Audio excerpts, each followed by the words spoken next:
আসসালামু আলাইকুম। কেমন আছো? আনোয়ার বালিকা বিদ্যালয়ের ৫০ শ্রেণীর শিক্ষার্থীরা নিশ্চয়ই ভালো আছো। আজকে আমি তোমাদের অনলাইন ক্লাসে তোমাদের আফরোজা ম্যাডাম করোনা মহামারীর মধ্যে সবার সুস্থতা কামনা করে আজকে আমাদের অনলাইন ক্লাস শুরু করছি। ঠিক আছে, আশা করছি সবাই ভালো আছো। আমাদের ক্লাসগুলো দেখছো। ঠিক আছে, আমরা পড়াশোনা শুরু করি এবার। আচ্ছা, আমরা জানি অনেক প্রাচীন আমল থেকে বাংলা সবসময় সুজলা সুফলা শস্য শ্যামলা গোলা ভরা ধান গোয়াল ভরা গরু এগুলো সম্পর্কে শুনে আসছি, তাই না?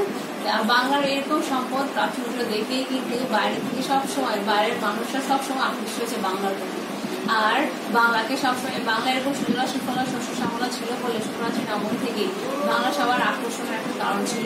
আর এই জন্য যুগে যুগে সবাই এসে বাংলাকে শাসন করতে। ঠিক আছে, আর এই জন্য দেখা যাচ্ছে বাংলার সম্পদের প্রতি আকৃষ্ট হয়েই বাংলার এসেছিল সবাই। আচ্ছা, এবার আমরা পড়াতে এবার বাকি কথা বলতে চলে আসি। আমাদের এখানে মুঘল আমলে ইউরোপীয় বণিক গোষ্ঠীদের মধ্যে অনেকে এসেছিল, যেমন পর্তুগিজ। আমাদের বইতে আমরা দেখতে পাচ্ছেন, আমাদের বইতে আছে পর্তুগিজ, ডাচ। মোগল আমলে এসেছিল যারা ব্যবসা করতে, পর্তুগিজ, ডাচ, ইংরেজ বা ব্রিটিশ যাদেরকে আমরা বলে থাকি, বিভিন্ন রকম ইউরোপীয় বণিক গোষ্ঠীরা এখানে ভারতে এসেছিল বাণিজ্য করতে এসে দেখা যাচ্ছে যে পরবর্তীতে এইসব গ্রুপগুলোর মধ্যে দেখা যাচ্ছে যে বাণিজ্য করতে এসে এক ধরনের কি বলবো প্রতিযোগিতার মধ্যে অবতীর্ণ হয়েছিল। দেখা যাচ্ছে লাস্ট পর্যন্ত প্রতিযোগিতায় টিকে থেকেছিল ইংরেজরা। আর শেষ পর্যন্ত দেখা যাচ্ছে ইংরেজরা তো আমরা সবাই জানি, ইংরেজরা প্রথমে এসেছিল ব্যবসা করতে এসে দেখা যাচ্ছে পরবর্তীতে ওরা কি করেছে, ওদের শাসন ক্ষমতা বা বাংলার শাসন ক্ষমতা দখল করে নিল। আর সেটা আমরা আমাদের দেখা যাচ্ছে যে সেটা নিয়ে আমরা আলোচনা করবো আজকে। তাহলে আজকে আমাদের পাশের বিষয় হচ্ছে আমাদের অধ্যায় 2 ব্রিটিশ শাসন। ঠিক আছে, তাহলে আমরা শুরু করি পড়া। আচ্ছা, তো চলে আসি। দেখো মেয়েরা, আমরা স্লাইডে দেখতে পাচ্ছি এখানে ইস্ট ইন্ডিয়া কোম্পানি একটা কোম্পানির নাম। এটা কোন কোম্পানি, কোন দেশের একটা কোম্পানির নাম? এটা ইংরেজদের একটা কোম্পানির নাম, ব্যবসা বাণিজ্য সম্পর্কিত একটা প্রতিষ্ঠানের নাম। এই প্রতিষ্ঠানের কাজ ছিল বিভিন্ন দেশগুলোতে গিয়ে ব্যবসা বাণিজ্য পরিচালনা করা। ইউরোপীয় বিভিন্ন দেশগুলোতে, তারপর ভারতবর্ষের এদিকে এসে বিভিন্ন দেশগুলোতে এসে দেখা যাচ্ছে যে ব্যবসা বাণিজ্য পরিচালনা করা এই কাজ ছিল। তারপরে দেখো এই ইউরোপীয় বণিক গোষ্ঠীর মধ্যে ইস্ট ইন্ডিয়া কোম্পানি কিন্তু লাস্ট পর্যন্ত টিকে ছিল ভারতে, প্রভাব বিস্তার করেছিল। আচ্ছা, তারপরে আমরা দেখতে পাচ্ছি এখানে দুজনের ছবি দেখা যাচ্ছে। আমরা তার ছবিটার সাথে একটু পরিচিত হই। একজন দেখা যাচ্ছে রবার্ট ক্লাইভ, আর একজন আমাদের নবাব, লাস্ট শেষ স্বাধীন নবাব বাংলার। তার নাম কি আমরা সবাই জানি, শেষ স্বাধীন নবাব নাম কি? নবাব সিরাজউদ্দৌলা। ঠিক আছে, আর যিনি প্রথম মানে ইংরেজ বা তোমার দেখা যাচ্ছে কোম্পানির গভর্নর হয়েছিলেন প্রথম, যার ষড়যন্ত্রে দেখা যাচ্ছে যে নবাব সিরাজউদ্দৌলা দেখা যাচ্ছে পরাজিত ছিল পলাশির যুদ্ধ, সেই নবাব সিরাজউদ্দৌলা, সেই রবার্ট ক্লাইভের ছবিটা আমরা এটা দেখতে পাচ্ছি। তোমরা সবাই দেখতে পাচ্ছ নিশ্চয়ই। আচ্ছা, তারপর দেখো এই ইস্ট ইন্ডিয়া কোম্পানি যেটা বলেছিলাম বাণিজ্য ভিত্তিক প্রতিষ্ঠান, এটা প্রতিষ্ঠিত হয়েছিল 1600 সালে। কত সালে প্রতিষ্ঠিত হয়েছিল? 1600 সালে। ইংরেজ ইস্ট ইন্ডিয়া কোম্পানি প্রতিষ্ঠিত হয়েছিল 1600 সালে। আর এই প্রতিষ্ঠানের কাজ ছিল দেখা যাচ্ছে বিভিন্ন দেশগুলোতে গিয়ে বা ভারতের বিভিন্ন দেশগুলোতে এসে বাণিজ্য পরিচালনা করা, ভারত আর ব্রিটেনের মধ্যে বাণিজ্য পরিচালনা করা। তারপর বাংলার সম্পদের প্রতি ইংরেজদের আগ্রহ ছিল অনেক আগে থেকে। আর বাংলার শেষ স্বাধীন নবাবের সময় ওরা কিন্তু মুঘল আমলে এসেছিল, এসে দেখা যাচ্ছে ছোট বিভিন্ন জায়গা দখল করে নিয়েছিল। তখন দেখা যাচ্ছে মুঘল আমলে মুঘল শাসকদের সাথে ওদের দেখা যাচ্ছে যে ঝামেলা তৈরি হয়েছিল। মুঘলদের দেখা যাচ্ছে যেভাবে কর দিয়ে ওদের ব্যবসা বাণিজ্য পরিচালনা করার কথা ছিল, কিন্তু সেটা দেখা যাচ্ছে ওরা মানতে চায় নাই ইংরেজরা। পরে কোম্পানি মানে নেয়, পরে দেখা যাচ্ছে তখন দেখা যাচ্ছে যে নবাব সিরাজউদ্দৌলার পূর্বে তার নানা ছিলেন নবাব আলীবর্দী খানের সাথে দেখা যাচ্ছে যে বিভিন্ন রকম দ্বন্দ্ব সৃষ্টি হয়েছিল।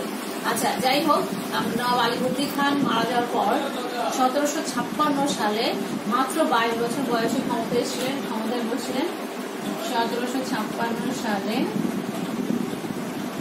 মাত্র 22 বছর বয়সে ক্ষমতায় নবাব হিসেবে বাংলার সিংহাসনে বসেছিলেন কে? বাংলার শেষ স্বাধীন নবাব সিরাজউদ্দৌলা।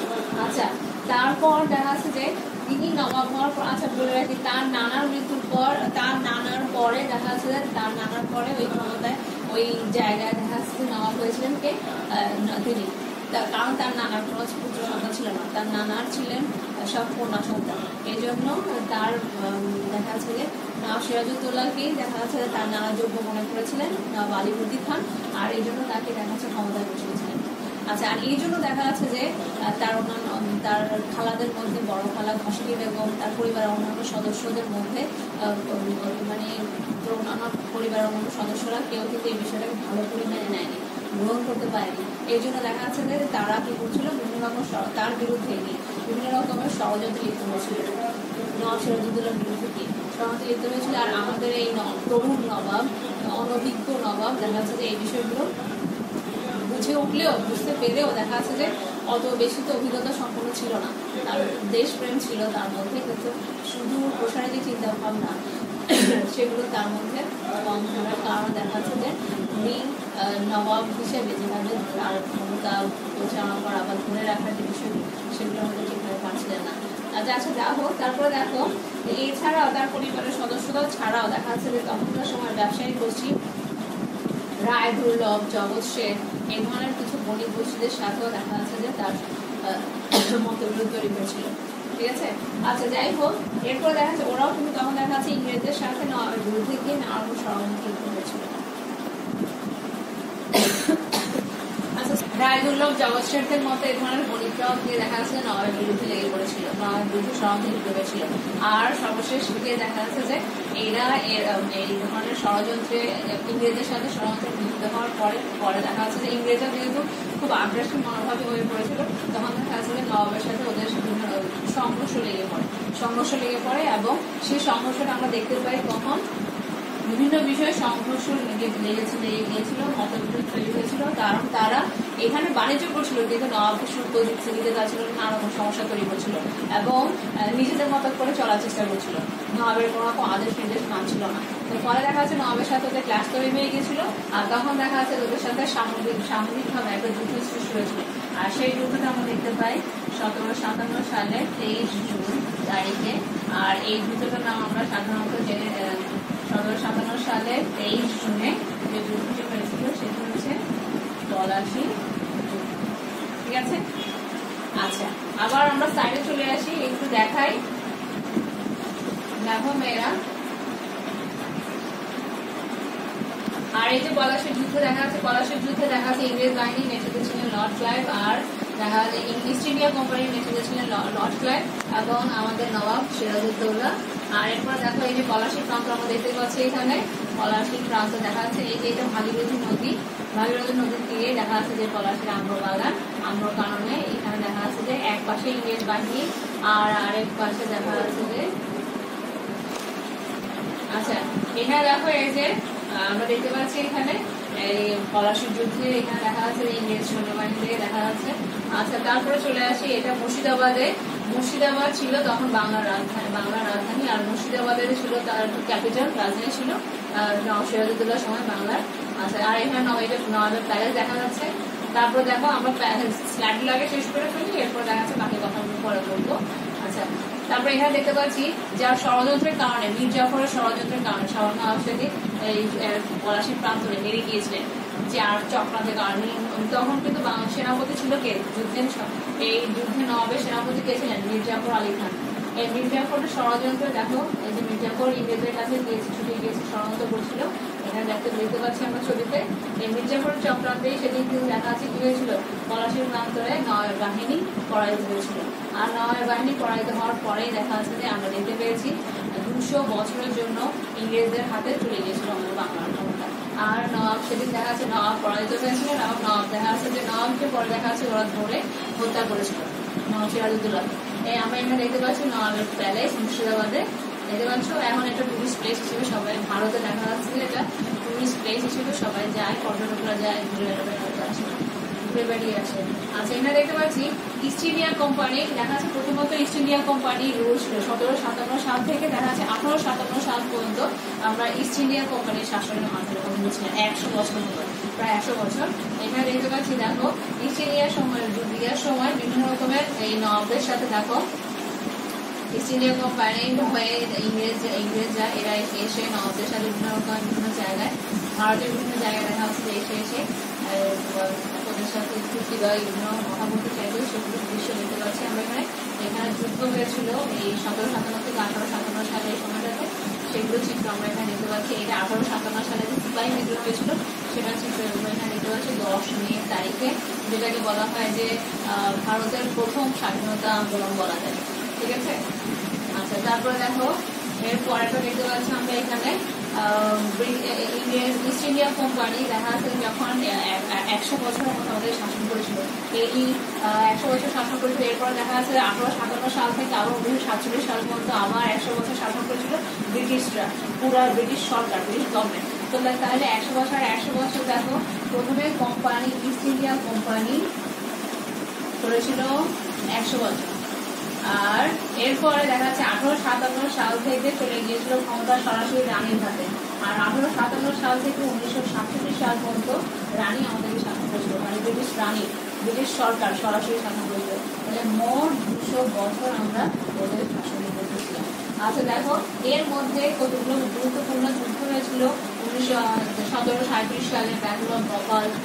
আচ্ছা আমার এখানে দেখো আচ্ছা দেখো এখানে আমরা দেখতে পাচ্ছি 1905 সালে ওদের তো প্রথম রুল ছিল ডিভাইড অ্যান্ড রুল, মানে ভাগো করো, মানে ভাগ করো আর শাসন করো, এই নীতিটা আমাদের শাসন করেছিল। সেটা আমরা দেখেছি বাংলাকে ভাগ করেছিল 1905 সালে, বঙ্গভঙ্গ করেছিল। এরপরে দেখা যাচ্ছে যে 1947 সালে বাংলাকে ভেঙে দেখা যাচ্ছে যে পশ্চিমবাংলা বা আর পূর্ব বাংলা আমাদের দিকে চলে আসছিল, সেটা চিত্র আমরা দেখতে পাচ্ছি। এরপরে এই ব্রিটিশদের বিরুদ্ধে অনেকগুলো আন্দোলন হয়েছিল, তার মধ্যে দেখা যাচ্ছে আমার মীর নিসার আলী তিতুমির আর হাদি শরীয়তুল্লাহ ফরাজি আন্দোলন সম্পর্কে জানবো, আমাদের বই আছে। মীর নিসার আলী তিতুমিরের বিদ্রোহ সম্পর্কে আমরা জানবো, আমরা জানি ওয়াহাবি আন্দোলন যেটাকে বলে। আর মীর নিসার আলী তিতুমিরের দেখা যাচ্ছে যে বাঁশের কেল্লা আমরা এখানে দেখতে পাচ্ছি, দেখি না বাঁশের কেল্লা আমরা দেখতে পাচ্ছি এখানে। তিতুমিরের এই বাঁশের কেল্লা তৈরি করেছিলেন উনি ইংরেজদের বিরুদ্ধে, ইংরেজ বাহিনীকে প্রতিহত করার জন্য। তারপর দেখো 1857 সালে, যেটাকে ভারতের প্রথম স্বাধীনতা আন্দোলন বলা হয়, সেই 1857 সালে দেখা যাচ্ছে যে সিপাহী বিদ্রোহ হয়েছিল। সিপাহী বিদ্রোহে দেখা যাচ্ছে যে আমি তোমাদেরকে দেখেছিলাম, সিপাহী বিদ্রোহে দেখা যাচ্ছে যে 1857 সালের 10 মে তারিখ হয়েছিল, সেটা ভারতের প্রথম স্বাধীনতা আন্দোলন আমরা করেছিলাম। এরপর আমরা এখানে দেখতে পাচ্ছি যে সিপাহী বিদ্রোহের পর সরাসরি ব্রিটিশ রানী ভিক্টোরিয়ার হাতে ক্ষমতা হাতে চলে গিয়েছিল। আর উনি এরপর দেখা যাচ্ছে ভারত শাসন করার জন্য উনি আলাদা ভারত শাসন আইন তৈরি করেছিলেন। এরপর দেখা যাচ্ছে যে ব্রিটিশ সরকার সরাসরি ভারত শাসন করতো। তারপরে দেখো এতে যেই নীতিতে ওরা ভারত শাসন করতো সেটা দেখা যাচ্ছে, সেটা বলা হচ্ছে divide and rule policy apply করেছিল ওরা, ভাগ করো এবং শাসন করো এই নীতিতে। আচ্ছা এইটুকু আসলে এরপরে আমরা আসছি দেখো ভাগ করে শাসন করে এখানে দেখতে পাচ্ছি হিন্দু মুসলিম করা ভাগাভাগি করে দিয়েছে, হিন্দু মুসলিম বৌদ্ধ খ্রিস্টান বিভিন্ন আমাদের এখানে বিভিন্ন ধরনের সম্প্রদায়ের লোক আছে, সবাইকে সবার মধ্যে মতবিরোধ তৈরি করেছিল। মতবিরোধ তৈরি করে দেখা যাচ্ছে যে বিভিন্ন হিন্দু মুসলিম দাঙ্গা সৃষ্টি করার চেষ্টা করেছিল। ফলে দেখা যাচ্ছে যে আমরা দেখেছি এরপরে গিয়ে দেখা যাচ্ছে যে আর ভারত মুসলিম রাষ্ট্র হিসেবে দেখা যাচ্ছে যে আমরা ভারতের সৃষ্টি, মুসলিম রাষ্ট্র হিসেবে দেখা যাচ্ছে পাকিস্তানের সৃষ্টি হতে দেখেছি, আর ভারতের হিন্দু রাষ্ট্র হিসেবে ওরা হিন্দু রাষ্ট্র হিসেবে স্বাধীনতা নিয়েছিল 1947 সালে। আচ্ছা তারপরে আমি খুব তাড়াতাড়ি মনে কথাগুলো বলছি, তো আমাদের অসুবিধা যাতে না হয়। তারপরে আবার দেখাচ্ছি স্লাইডটা দেখো। এরপরে পূর্বে ভারতের মানচিত্রটা এরকম ছিল, ঠিক আছে। আচ্ছা তারপরে আসি দেখো এখানে ওরা তো ব্রিটিশরা আমাদের এখানে শাসন করেছিল, শোষণ করেছিল, ঠিক আছে, কিছু ভালো কাজও করেছিল। দেখো আর হার্ডিংস ব্রিজ তৈরি করেছে আমাদের দেশে, আর এখানে কার্জন হল ব্রিটিশ আমলের তৈরি একটা অফিস বাড়ি ভবন যেটাকে বলা হয়। এখন অবশ্য ঢাকা বিশ্ববিদ্যালয়ের বিজ্ঞান অনুষদের একটা অংশ হিসেবে কাজ করছে এটা। তারপর আমরা দেখতে পাচ্ছি রেলওয়ে আর ইঞ্জিন আবিষ্কার করা, রেলওয়ে যোগাযোগের ক্ষেত্রে অনেক উন্নয়ন সাধন করার কাজ করেছিল ওরা যোগাযোগ ক্ষেত্রে। তারপরে দেখো থ্যাংক ইউ। আচ্ছা তাহলে আমরা একটা ছোট করে পড়াতে চলে আসি। আমি তো তোমাদেরকে ছোট করে স্লাইডগুলো দেখিয়েছি, এবার ডিটেলস আলোচনাটা আমি করে দিতে হবে, ঠিক আছে। আচ্ছা মেয়েরা এরপরে আসি 1757 সালে দেখা যাচ্ছে আমরা দেখেছি বাংলার স্বাধীনতা সূর্য অস্তমিত হয়েছিল। এরপর থেকে আমরা 200 বছর 1757 সাল থেকে 1947 সাল পর্যন্ত 200 বছর প্রথমে কোম্পানি আমাদের শাসন করেছিল, এরপর দেখা যাচ্ছে যে ব্রিটিশ সরকার সরাসরিভাবে আমাদেরকে শাসন করেছিল। আচ্ছা, তারপরে তাহলে আমরা দেখা যাচ্ছে যে প্রথমে এখন জেনেছি কখন পলাশীর যুদ্ধটা কখন হয়েছিল, 1757 সালে 23 জুন পলাশীর যুদ্ধ হয়েছিল। আর এর মধ্যে এই যুদ্ধে পরাজয়ের মধ্য দিয়ে দেখা যাচ্ছে যে বাংলার স্বাধীনতার সূর্য অস্ত উঠেছিল আর ব্রিটিশদের হাতে ক্ষমতা চলে গিয়েছিল। ঠিক আছে, এরপর আমরা চলে আসি পার্ট 2 এ দেখা যাচ্ছে যে বাংলায় ব্রিটিশ শাসনের কিছু ভালো দিক আর খারাপ দিকগুলো সম্পর্কে বলা আছে। ভালো দিক তোমাদেরকে আমি স্লাইডে দেখিয়েছিলাম যে ভালো দিক কি কি। যোগাযোগ ব্যবস্থার উন্নয়নের ব্যবস্থা করেছিল ওরা, দেখা যাচ্ছে যে যোগাযোগ ব্যবস্থার উন্নয়নের ব্যবস্থা করেছিল। এরপর দেখা যাচ্ছে শিক্ষার উন্নয়ন করার চেষ্টা করেছিল। এরপর দেখা যাচ্ছে যে সড়ক পথ আর রেল পথের উন্নয়নের কাজ করেছিল। তারপর আমরা দেখেছি যে নতুন নতুন বিভিন্ন স্কুল কলেজ বিভিন্ন প্রতিষ্ঠানগুলো তৈরি করার কাজ করেছিল। কিন্তু খারাপ কাজও কিন্তু হয়েছিল। খারাপ কাজ কি সেটা আমরা দেখেছি যে ওখানে এখানে ভাগ করো শাসন করো, ডিভাইড আর রুল পলিসি আমরা দেখেছিলাম, ভাগ করো এবং শাসন করো। ওরা এই পলিসিটা মেনটেন করতে সক্ষম। আর এই পলিসি মেনটেন করার ফলে এখানে কিন্তু অনেক ধর্ম সম্প্রদায়ের লোকজন ছিল। আর হিন্দু, মুসলিম, বৌদ্ধ, খ্রিস্টান বিভিন্ন সম্প্রদায়ের মানুষ, এই বিভিন্ন সম্প্রদায়ের মানুষগুলোর মধ্যে ওরা কি করেছে, বৈষম্য সৃষ্টি করার কাজ করেছিল ইংরেজরা। আর এর ফলে দেখা যাচ্ছে যে হিন্দু মুসলিমের মধ্যে ক্ল্যাশ তৈরি হয়েছিল, দ্বন্দ্ব লেগে গিয়েছিল। আর এটা কিন্তু ওদের জন্য সুবিধা হয়েছিল, জাতি, ধর্ম, বর্ণ বিভিন্ন সংঘাত তৈরি হওয়ার ফলে, বিভেদ সৃষ্টি হওয়ার ফলে ওদের ফলে শাসন শোষণ করতে সুবিধা হয়েছিল। তারপরে দেখা যাচ্ছে যে আরেকটা খারাপ দিক দেখা যাচ্ছে যে অল্প সংখ্যক জমিদারের হাতে অল্প সংখ্যক জমিদার জমির মালিক হয়ে গিয়েছিল, আর গরিব কৃষক আরো গরিব হয়ে গিয়েছিল, বেকার হয়ে গিয়েছিল। তারপরে লাস্ট সেটা খুব খারাপ একটা দিক হয়েছিল, সেটা হচ্ছে আমরা এর ফলে আমরা দেখেছি বাংলা 1176 সালে, ইংরেজি 1770 সালে, এবং সেটা বাংলা 1176 সালে বাংলায় একটা দুর্ভিক্ষ হয়েছিল, যেটাকে বলা হয় 76 মরন্তর বলা হয়েছিল। সেখানে দেখা যাচ্ছে যে 76 মরন্তর এত ভয়াবহ একটা দুর্ভিক্ষ ছিল যেখানে অনেক কোটি মানুষ মারা গিয়েছিল। ঠিক আছে, তো এই 76 মরন্তর কখন হয়েছিল, ইংরেজি 1770 সালে এবং বাংলা 1176 সালে। বাংলা 1176 সালে হওয়ার কারণেই দেখা যাচ্ছে যে এটা বাংলা 1176 সালে হওয়ার কারণেই এটাকে 76 মরন্তর বলা হয় বা 76 দুর্ভিক্ষ নামে ডাকা হয়। আচ্ছা, আরেকটা খারাপ দিক দেখা যাচ্ছে যে অনেক কারিগর বেকার হয়ে গিয়েছিল। আর তখন দেখা যাচ্ছে যে অনেক মানুষ গরিব হয়ে যাওয়ার কারণে দেখা যাচ্ছে যে খারাপ অবস্থায় তৈরি হয়েছিল, দারিদ্র অবস্থায় তৈরি হয়েছিল। তাহলে আমরা খারাপগুলো দেখতে পাচ্ছি, ভালো দিকও দেখতে পাচ্ছি ইংরেজ শাসনের। এরপরে দেখো এই ইংরেজ শাসন থেকে, ইংরেজ শাসন আমল থেকে পরিত্রাণের জন্য বাংলায় অনেকগুলো আন্দোলন হয়েছিল। 1757 সাল থেকে 1947 সাল পর্যন্ত, এই 1757 সাল থেকে 1947 সাল প্রায় 200 বছর এই ব্রিটিশ ইস্ট ইন্ডিয়া কোম্পানির শাসন বা ব্রিটিশ রুল বলো, এই শাসনের মধ্যে অনেকগুলো বিদ্রোহ হয়েছিল এদের কাছ থেকে আমরা মুক্ত হওয়ার জন্য।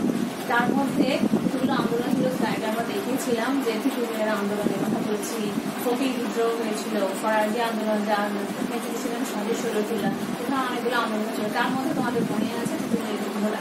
তো তিতুমিরের বিদ্রোহ নিয়ে বলি, তিতুমির 18 শতকের শেষ ভাগ থেকে 19 শতক জুড়ে ইস্ট ইন্ডিয়া কোম্পানির বিরুদ্ধে অনেকগুলো বিদ্রোহ হয়েছে। তার মধ্যে একটা অন্যতম বিদ্রোহ ছিল তিতুমিরের বিদ্রোহ।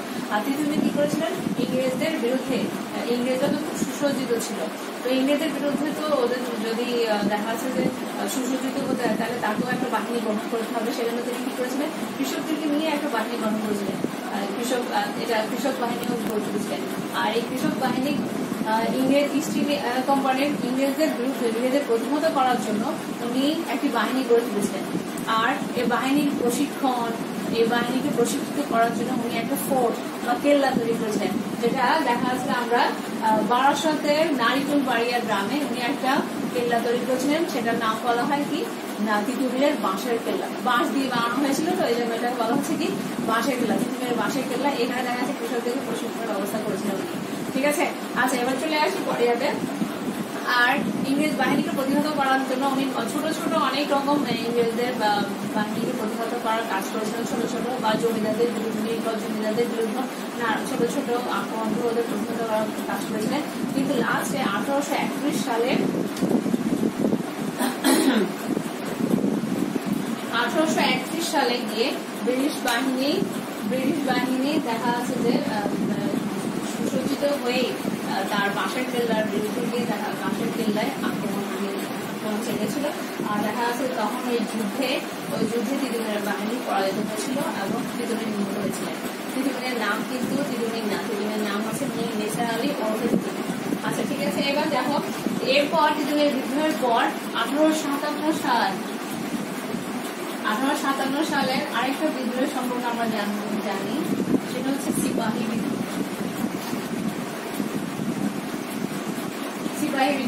যেটা আমি তোমাদেরকে স্লাইডে দেখিয়েছিলাম যে ভারতের প্রথম স্বাধীনতা আন্দোলন সিপাহী বিদ্রোহ, ঠিক আছে। আর এইটি ব্যারাকপুরে মঙ্গল পাণ্ডের নেতৃত্বে এই আন্দোলনটা সংঘটিত হয়েছিল, মঙ্গল পাণ্ডের নেতৃত্বে দিয়েছিলেন। আর এই সিপাহী বিদ্রোহের অবশ্য অনেকগুলো কারণ ছিল। তো অনেকগুলো কারণের মধ্যে একটা কারণ হচ্ছে ভারতীয় সেনাবাহিনীতে ভারতীয় সৈন্যদের সংখ্যাধিক্য ছিল, সেখানে দেখা যাচ্ছে যে ইংরেজদের তুলনায় ভারতীয়দের সৈন্যদের সংখ্যাধিক্য ছিল বেশি। তারপরে ভারতের বিভিন্ন এলাকায় দেখা যাচ্ছে যে সামাজিক বিশৃঙ্খলা তৈরি হয়েছিল সৈন্যদের মধ্যে। এরপরে দেখা যাচ্ছে যে 1856 সালের পর ভারতের বাইরে গিয়েও দেখা যাচ্ছে যে সৈন্যদেরকে কাজ করতে নির্দেশ দেওয়া হয়েছিল। এরপর আরেকটা গুরুত্বপূর্ণ কারণ সেটা না বললেই হয় না, সেটা হচ্ছে কামান আর বন্দুকের কার্তুজ পিচ্ছিল করার জন্য কথিত আছে যে গরু অথবা শুকরের চর্বি ব্যবহার করার কথা বলা হয়েছিল, যেটা দেখা যাচ্ছে যে কার্তুজটা দেখা যাচ্ছে যে মুখ দিয়ে খুলতে হতো, দাঁত দিয়ে কেটে খুলতে হতো। আর এই জন্য দেখা যাচ্ছে যে হিন্দু আর মুসলিম ওদের কাছে এটা খুব মানে ধর্মীয় বিষয়ে দেখা যাচ্ছে খুব আঘাত এনেছিল এই বিষয়টা, মানে গরু আর শুকরের চর্বি ব্যবহার করার বিষয়টা, ঠিক আছে। তারপর দেখা যাচ্ছে সৈন্যদের আন্দোলনকে সমর্থন জানানোর জন্য আন্দোলন দ্রুতই দেখা যাচ্ছে সৈন্যদের মধ্য থেকে সারা দেশে সাধারণ মানুষের মধ্যে ছড়িয়ে দিয়েছিল। আর এই ব্রিটিশরা এই আন্দোলন কঠোর হাতে দমন করেছিল। শেষ পর্যন্ত দেখা যাচ্ছে যে এই আন্দোলনে দেখা যাচ্ছে 1 লক্ষ ভারতীয় মারা গিয়েছিল। আর এখানে যেসব সৈন্যবাহিনী দেখা যাচ্ছে যে আমাদের যেসব সৈন্যবাহিনী এই আন্দোলনের সাথে জড়িত ছিল সেসব সিপাহীদেরকে পরবর্তী দেখা যাচ্ছে হত্যা করা হয়েছিল সেই জায়গায় পরবর্তীতে দেখা যাচ্ছে যে এখন আমরা দেখতে পাই বাহাদুর শাহ পার্ক গঠিত হয়েছে। তোমাদের এখানে বইতে দেখাই আমি, ঢাকায় বাহাদুর শাহ পার্কে 1857 সালে বিদ্রোহী বাঙালি সিপাহীদেরকে ফাঁসি দেওয়া হয়েছিল। আর এখানে একটি স্মৃতিসৌধ আছে। এই পার্ক সম্পর্কে আরো তথ্য আমরা সংগ্রহ করবো। আচ্ছা, এই পার্ক সম্পর্কে আমরা জানলাম। দেখো এখানে একটি পার্ক দেখতে পাচ্ছি আমরা এখানে 1957 সালে নির্মিত এই সিপাহী বিদ্রোহের স্মৃতিসৌধ এটা বাহাদুর শাহ পার্ক, ঢাকায় এটা অবস্থিত, ঠিক আছে। তারপরে দেখো পরবর্তীতে ভারতের এই অবস্থা যখন সিপাহী বিদ্রোহ হয়েছিল তখন গিয়ে দেখা যাচ্ছে ইস্ট ইন্ডিয়া কোম্পানির নিয়ে নেয় এবং এরপরে তিনি কি করেন স্বাধীনভাবে ভারতে শাসন করেছিলেন। আর এইভাবে পরবর্তীতে এইভাবে ব্রিটিশ শাসন শুরু হয়। আর ব্রিটিশরা আবার আমাদেরকে 1857 সাল থেকে 1937 সাল পর্যন্ত মোট 200 বছর এইভাবে শাসন করেছিলাম, আমরা শাসন করেছিলাম। আচ্ছা, তাহলে আজকে আমরা একটু জানলাম। তাহলে এরপর দেখা যাচ্ছে যে পরবর্তীতেও দেখা যাচ্ছে যে আরো অনেকগুলো আন্দোলন হয়েছে ব্রিটিশদের বিরুদ্ধে, সেগুলো সম্পর্কে আমরা পরবর্তী ক্লাসে জানবো মেয়েরা। তাহলে আমরা আজকে একটু বাড়ির কাছে নিয়ে ফেলি আমরা। তাহলে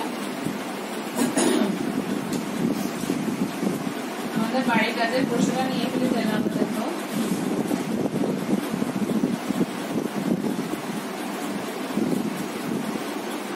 পলাশীর যুদ্ধ কখন হয়েছিল?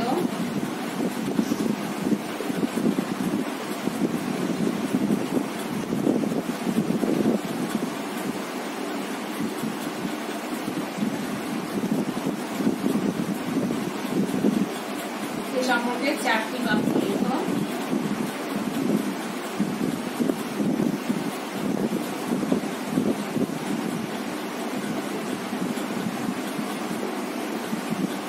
এরপর 2 নম্বর প্রশ্নটা হচ্ছে মেয়েরা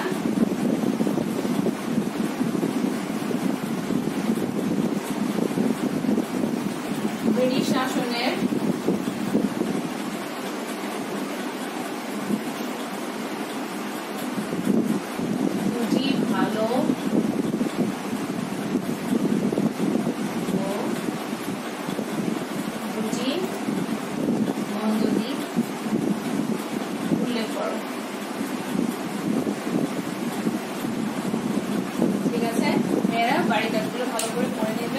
সবাই ভালো থাকবে, সুস্থ থাকবে। আবার দেখা হবে অনলাইন ক্লাসে।